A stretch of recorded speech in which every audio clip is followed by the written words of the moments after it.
This content may not be suitable for all audiences. Listener discretion advised. Until he grabbed my wrist and started to drag me to the sedan. To say I immediately started screaming is an understatement. But I know very well that there was no way that what we experienced was natural or of this world.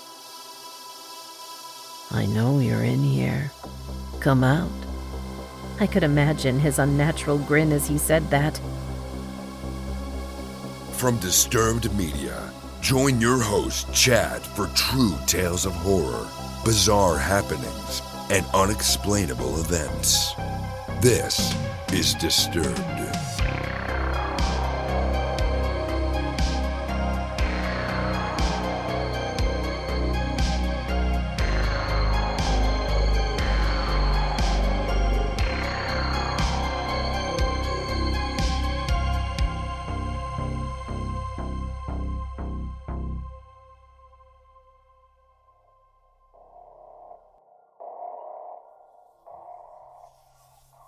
Welcome back in, everyone, and thanks for joining me. This week, I'm bringing you 4 true tales that will terrify and horrify. So sit back and listen close as we dive into the horror. We open the show hearing from Reddit user Kadena Kid, featuring voice work by Sarah Thomas, and we're thankful for the fortunate timing. My mother was stationed at Kadena Air Force Base around the late 2010s, and being a military child at the age of 12, my life had reset once again. I didn't have friends again, and I had to learn an entire new neighborhood. I didn't really have anything that made me ecstatic. That is, except the Pokemon League held on base. It was run by a few people who earned their judge cards from Nintendo and held tournaments and just open game nights. It was really fun picking up the card game, playing in the video game. They even had a small gym and Elite Four system. I made a lot of friends, and one of them was one of the judges, who I am thankful for to this day. Because if it wasn't for him, I may not be here right now. The judge in question, who we'll call Professor Getsu for the sake of anonymity, was a nice dude. He was the youngest of the 3 and wore a white professor getup. He looked maybe on the edge of his teens, early 20s, with dark hair and glasses and a skinny frame. He was extremely helpful to newcomers, sort of like the big brother we could all look up to and strive to beat in our children's cars and video games. Even if his game name of Getsu was a bit nerdy even for me. He was always one of the last people to leave, helping to clean up, and he supposedly lived nearby. This last thing is important for what's about to happen. It was a bit of a colder night when the event ended. I was sitting outside in the parking lot, scrolling through memes my friends texted me as I waited for my parents to arrive to pick me up. I was just kind of zoning out as the time clicked by when I heard someone nearby. Hey girly, you play Pokemon? I looked up at some really big dude, kind of chubby looking. I saw him every now and then in the events, and he didn't really stand out too much. I gave a small nod and said, yeah, I do, as he gives this wide smile, like creepy wide. He starts walking forward and I'm hit with his nasty stench, like bad body odor. I blink a bit as I see he's walking from a black sedan with its back door open. I got this cool card collection. Come here, let me show you. Now, my parents have always taught me stranger danger. But my kid brain thought, hey, he went to events and I saw him, so should be fine. At least, so I thought. Until he grabbed my wrist and started to drag me to the sedan. To say I immediately started screaming is an understatement. Stinky didn't care though. He was still dragging me, saying how I will have fun and throwing out things about trading cards, like someone listening would think he was dealing with a whiny kid. I honestly thought that I was going to be taken, and I would never see my mom and dad again. That I would be on the back of a milk carton and never seen again. Silly, I know, but I was rather sheltered about dying and death at the time. Thankfully, Professor Getsu had walked out at that very moment, presumably on his way to walk home. All I know is I hear the sound of fabric hitting this dude's face as Professor had swung his professor coat right into the dude's face. I feel his hand go to where the dude's grabbing my arm, and I see his hand grab Stinky's pinky finger and yank it back, hard. Stinky let go and yowled like an animal as Professor pushed me back behind him as he yanked his coat off of the dude. He then kicked at the back of the dude's knees, causing him to buckle as Professor grabbed his wrists and pulled back on them. Stinky groaned in even more pain as Professor looked at him with just a cold look in his eyes. The big brother figure was gone, and something else was in its place, and I think I was a bit scared of it. Professor's tone of voice when he spoke didn't help either, like icy daggers with his words against Stinky. If I see you back here or doing this shit to my charges, this will pale in comparison to what Japanese prisons will do to you. Stinky would scramble away and get into his car and peel out of the parking lot, Professor glaring at him until he was out of sight. He then guided me inside to the venue, bought me some fish and chips, and sat down with me until my parents arrived. That cold persona he had when he kicked that dude was gone, back to being the big brother I knew. To be frank, that frightened me. I didn't quite understand why the teenager was so aggressive. I only later learned that Professor Getsu was a black belt who taught kids how to defend themselves with his mother at the local activity center. I suspect he had something of a protective persona or something in his own life, which led him to act in such a way. He explained the situation to my folks when they arrived. I wasn't allowed to go to the events and league as much as I used to, but I did from time to time. Professor Getsu was still his normal self at the events and helping people, but he would stop coming in the events a year afterwards, his license having expired and his father moving out of the country soon. Reaching about the same age as he was, and with a little sibling of my own, I sympathize with him now. For a brief moment, he became something terrifying just to make sure I was safe. And as for Stinky, he never showed up to the events, and he was either banned or just scared of Professor Getsu. I wish the professor had a good life, and I hope he's doing well. As for Stinky, I wish we never meet ever again.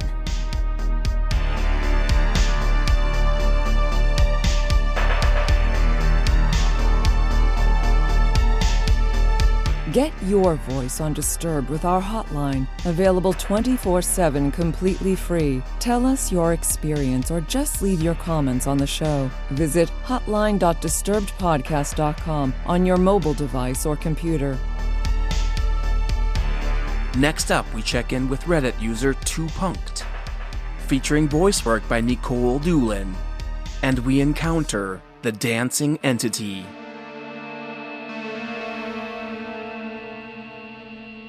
My friend and I went to a holiday party about a year back, and we had an early morning meeting for a volunteer event the following day. It was around 12 to 1 a.m. when we decided to leave the party, but my friend realized that she forgot to buy drinks for the meeting in the morning. Not wanting her to have to wake up earlier than she had to, I offered to drive her to a nearby grocery store that happened to be open late. On the way there, we realized that it was super quiet and there weren't any other cars around, which is pretty typical if it would have been a weekday. But it was a Saturday, and usually Saturdays are busy until 3 a.m. in our city. Nonetheless, we drove on and reached the store. As we drove in, we saw a lady literally appear seemingly out of nowhere, dancing around in a very free-looking way. I don't really know how to describe her outfit other than almost pirate-like. There were pieces of cloth hanging off her outfit. Her face was pale white with dark but neat eye makeup, and her hair looked like it might have been really big dreadlocks with more cloth, or maybe even feathers tied into it. We quickly pulled into a faraway parking spot well away from her and practically sprinted into the store, and when we looked back, she was gone.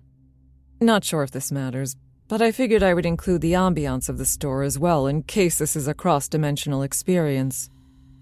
The lights were dim with some flickering, and when we first walked in, there was a couple, about middle-aged, and I think the woman was pregnant if I remember correctly, whispering to, seemingly, the only employee. When they spotted us, they stopped talking and watched us walk down the juice aisle. Needless to say, my friend said she changed her mind and wanted to leave. When we first stepped out, we both happened to look to our left and saw the woman from earlier, standing still at the opposite end of the parking lot. We immediately booked it to my car, got in and locked the doors. But when I tried to start it, it wouldn't. I had just bought the car a couple of weeks prior from a certified dealership, and the car never had and still never has to this day given me issues. Luckily, after a few turns of the key, my car started and we left. In my rear view mirror, the entity danced towards my car again, but it was almost as though she was sprinting because she was moving so quick towards us. Once we made it back over the hill towards our homes, it was as though every single car that should have been on the other side of the hill appeared, and the town was as busy as usual. I still have no idea who or what we saw, but I know very well that there was no way that what we experienced was natural or of this world. If anyone has any opinions on what creature or entity we saw that night, please share. As much as I'm still scared of that incident, I am anxious to know what we experienced.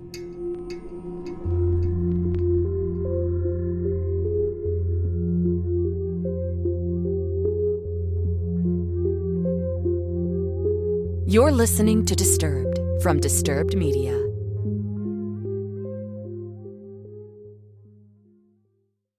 For 2 decades, FBI agent Robert Hanssen sold secrets to the Kremlin. He violated everything that my FBI stood for. People died because of him. Hanssen was the most damaging spy in FBI history, and his betrayals didn't end there. Do I hate him? No, I don't hate anyone. But his motive, I would love to know what his true motive so I can get that out of me. How did he do it? Why? Listen to Agent of Betrayal, The Double Life of Robert Hanssen wherever you get your podcasts. You're listening to Disturbed.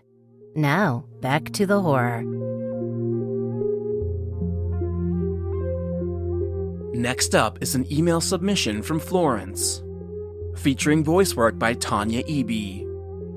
And we barely escape. I live in an urban part of Manchester, have for about a year now, and I've gotten to the habit of going on night walks before bed. Sometimes I forget time and get lost for an hour or two. I often notice this is when my housemate messages, asking me where I am. I've learned to send short messages to her. Every time I come home, she is either passed out on the couch or playing Skyrim high. If I was in danger, I felt like I couldn't ask her. A friend of mine, Jamie, joked that I should take boxing or karate classes. Although he lives in Liverpool, I send him a tracker whenever I go out. It comforts me. Before Manchester, I lived in Cornwall. My experience there was interesting, to say the least. I had 2 stalkers. One I met at a bus station.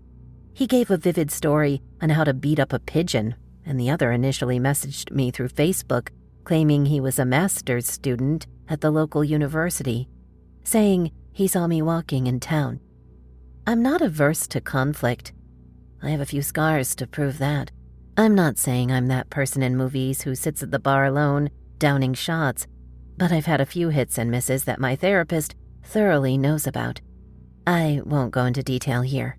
I have a thought in the back of my mind that something else is going to happen, like it isn't going to end.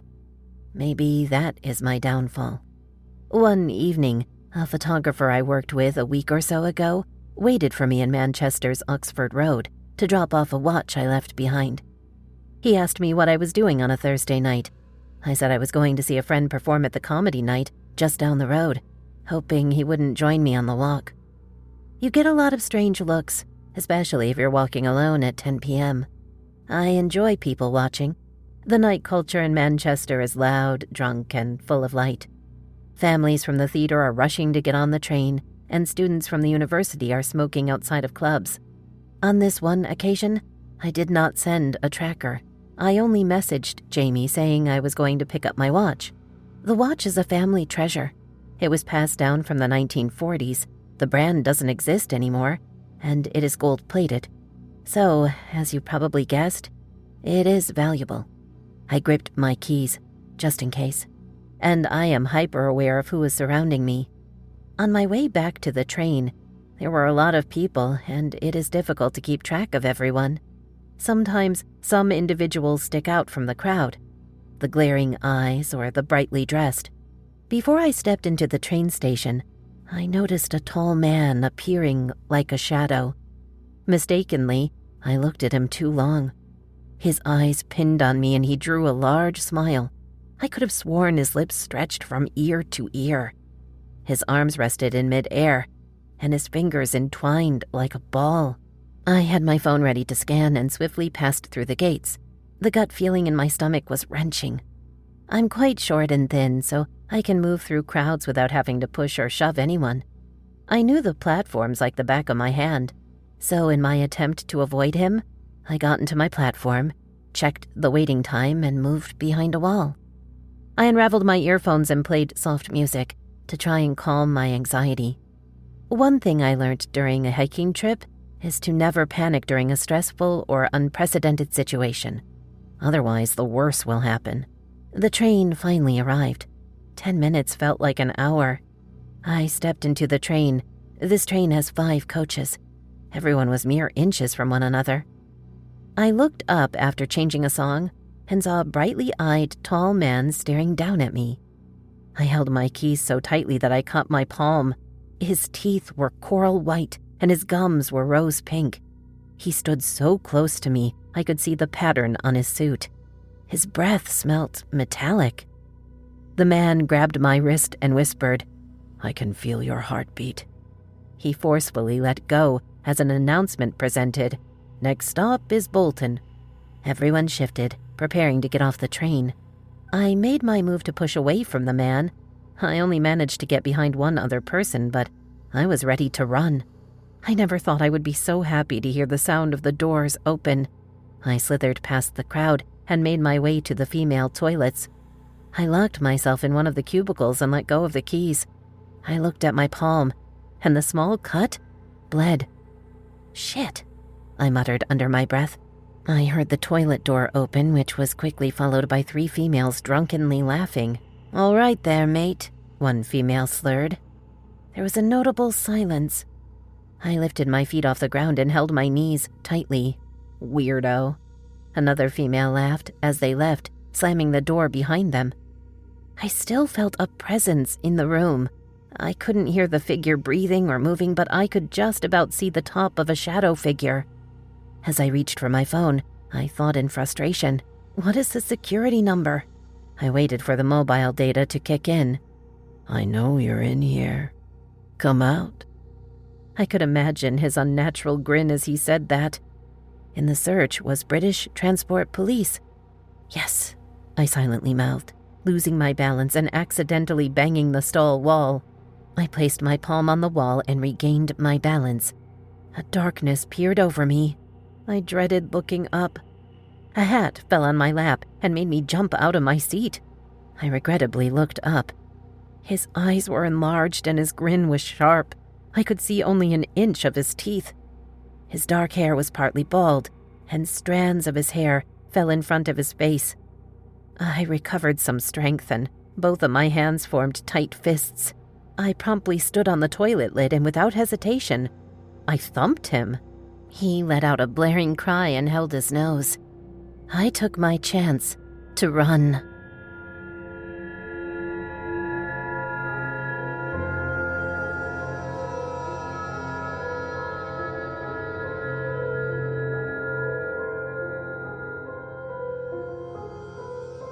Looking for even more Disturbed? Join us on Patreon for ad-free listening, shout-outs, and Disturbing Calls bonus episodes at patreon.com/disturbedpodcast. Apple users can subscribe to Disturbed Media Premium directly in the Apple Podcasts app. Up next, we hear from Reddit user Sabina Alina 11, featuring voice work by Nichole Goodnight. And we meet a man named Happy. So I'm going to tell you the story of my brief encounter with a man called Happy. I'm sure it wasn't his real birth name, but it adds to the creepy ambience of the story. Even though it happened around 9 years ago, sometimes he still crosses my mind, especially on gloomy, overcast days in LA, just like the day I met Happy. 2013. I'm working at a cannabis dispensary in Venice Beach, a block from the boardwalk. A good 35% of our patrons were unhoused people. Occasionally, someone experiencing severe psychosis would try to come in, but if they were screaming or unintelligible, security would not let them in. If they had and presented the holy trinity of medical papers, ID, and cash, they were good to go. We had a compassion program where we'd bag up grams of shake left over from bottoms of jars and give them completely free, 1 per person per day to anyone who asked. Word about this spread quickly on the boardwalk. Generally, these people would be the nicest, most polite, and considerate customers, even if they did smell a bit stinky and their money got pulled out of a sweaty sock. No one working there would bat an eye if someone came in smelling like they'd slept on the beach for a week next to a bottle of vodka, as long as they just calmly buy their weed and be on their way like any other customer. It's a foggy, chilly day around the holidays, sometime between Thanksgiving and Christmas. Someone called out, so I was the only person in the back bud tending. There was another employee at reception and the security guard at the front door. I'm alone in the back room. There are cameras, but no one is actively watching them. This guy walks in after being checked in at the front. He's the only customer at the moment, and I swear the whole room gets colder as he walks in. He is wearing a very worn-in, deeply faded, wrinkled, conformed to his body, floor-length leather duster jacket and a similarly beaten-up, wide-brimmed leather cowboy hat. It looked like he'd lived and slept in these same clothes for years. We did not allow hats, hoods, or sunglasses in the store, so I'm surprised that security didn't make him take off his hat. This man is at least 6'5" and built like a boulder. Not obese kind of large. Pick you up and toss you like a rag doll large. The stench that comes with him is unlike anything I've ever smelt before or since. It was beyond BO, beyond piss or shit. It smelled like actual death, as if he had rotting carcasses tucked under his thick, long leather coat. I thought I had been hardened by plenty of nasty body stank before, but this was absolutely revolting, far beyond anyone who hadn't showered lately or pissed their pants. I'm trying not to inhale very deeply, and I say, "Hi, sir. Excuse me, I'm sorry. Would you mind taking off your hat? Just store policy." Big customer service smile. "What are you looking for today?" He grunts deeply. He's walking very slow, shuffling and dragging his feet. His voice sounds like he gargles with gravel, rough and wet, raw and angry. "I don't take off my hat." At this point, I'm not trying to argue with this man about his hat either. Let's get him in and out. I glance down and see he's not wearing shoes. The bit I can see from under his coat, one of his ankles is massively purple-black and swollen, melon-sized. The bottoms of both of his feet are bloody and tore up. I realize he's leaving a slight trail of blood as he drags his ragged feet across the concrete floor of the shop. My first thought is how and why the fuck did security let this guy come in? Second is this guy is obviously seriously injured, and that is concerning as a human being. I'm making sure to keep the display shelf between me and this guy, but that's only about a foot of space, like a bar. He gets to me and the stench gets stronger. I meekly but sincerely ask, "Are you all right, sir?" His eyes flare at me. "What do you care?" And I'm like, "Welp, I tried not my chair, not my problem, not my monkeys, not my circus." "Great, what can I get for you?" He pulls up one of his sleeves to expose his forearm. It is covered in large round burns like from a cigar. Some old, healed, and some fresh, pussy and infected. It's not track marks, it's burns. He also has a jagged homemade-looking stick and poke tattoo of a smiley face, a crooked circle, 2 lines for the eyes, and a scabbed-up curve of a smile. He points at this tattoo. "Happy. My name is Happy." The rotting stink was so strong and I needed to breathe little gasps, the least possible. "I walked here. I walked all the way here from Pasadena." I'm like, "Well, sir, that's a very long walk. Anyway, what are you looking for today?" "Just for you." His eyes are dark and menacing. He's smeared with a layer of grime like he lives in the woods dirty.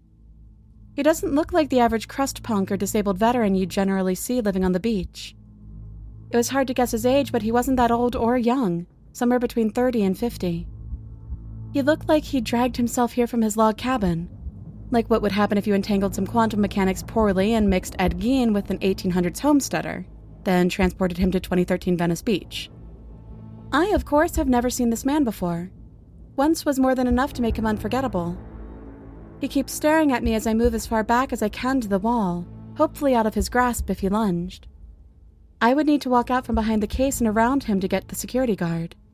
I'm weighing my options. I decide to grab a bunch of compassion grams and then weigh out an eighth and mark it down that I'd pay for it later. And he's still just leering at me, wheezing heavy, stinking breaths. We actually have a special today, only for people who walked more than 10 miles to get here. This is all for you, on the house.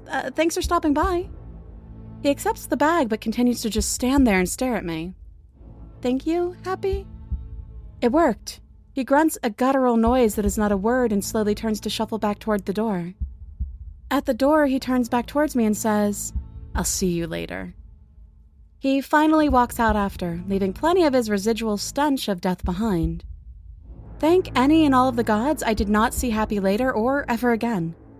When I asked security why the fuck did they let him in, he said that when he had noticed his bloody feet and said, Hey bro, are you all good? That looks like it hurts. Happy had stepped up in his face and threatened to choke you out. And since it was just him and two 22-year-old 130-pound girls, he wasn't trying to die tonight and figured hopefully Happy could just get his stuff and leave. He was watching the cameras in the back ready to call police and owners if anything got weird. Apparently, we had different definitions of weird, but I understood his reaction and ultimately we're all fine, just spooked and creeped out. And now needing to clean blood off the floor with bleach and gloves and texting our boss that he owed us free weed about it. He agreed. And we all lived happily ever after.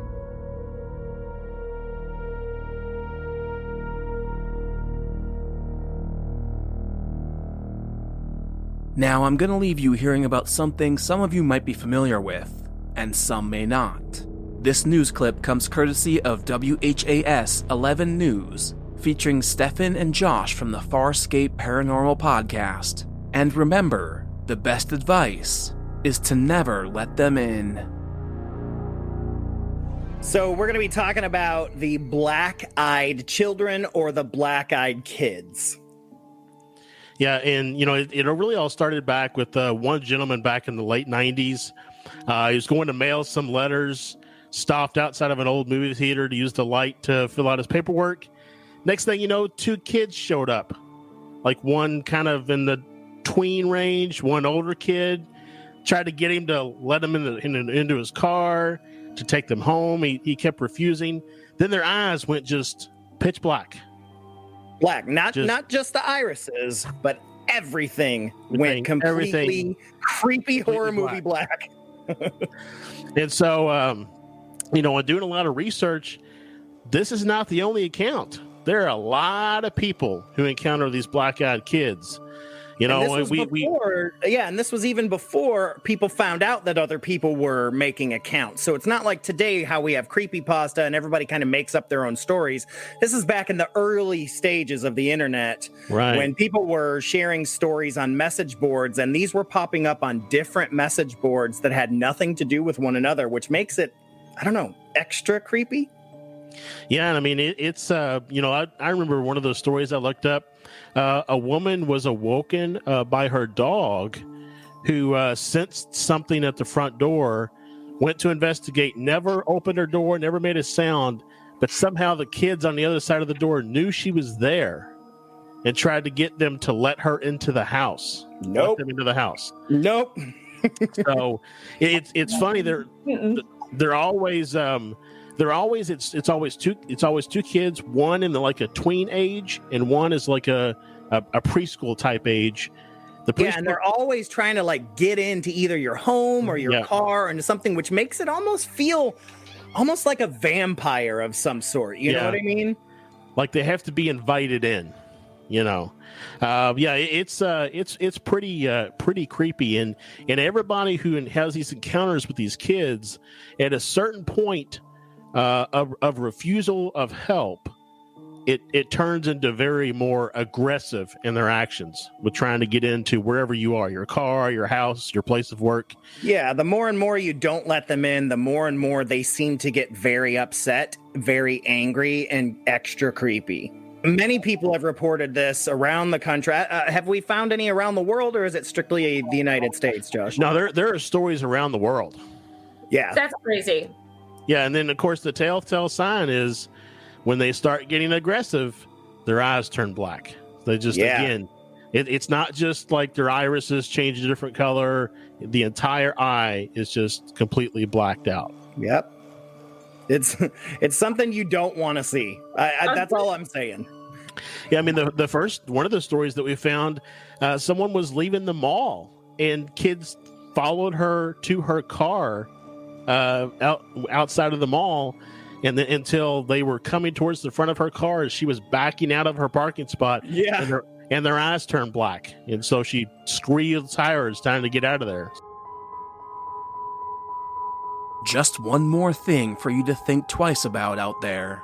It's said that a feeling of intense dread comes along with these BEK encounters, right around the time you notice their all-black eyes. And that's hopefully when you realize not to let them inside your home or vehicle. Now, if you want an intense first-hand encounter, look no further than the Brian Bethel interview with Ryan Sprague on the Somewhere in the Skies podcast. I've linked it in the show notes, and you can dig further into this phenomenon yourself with some Google searching.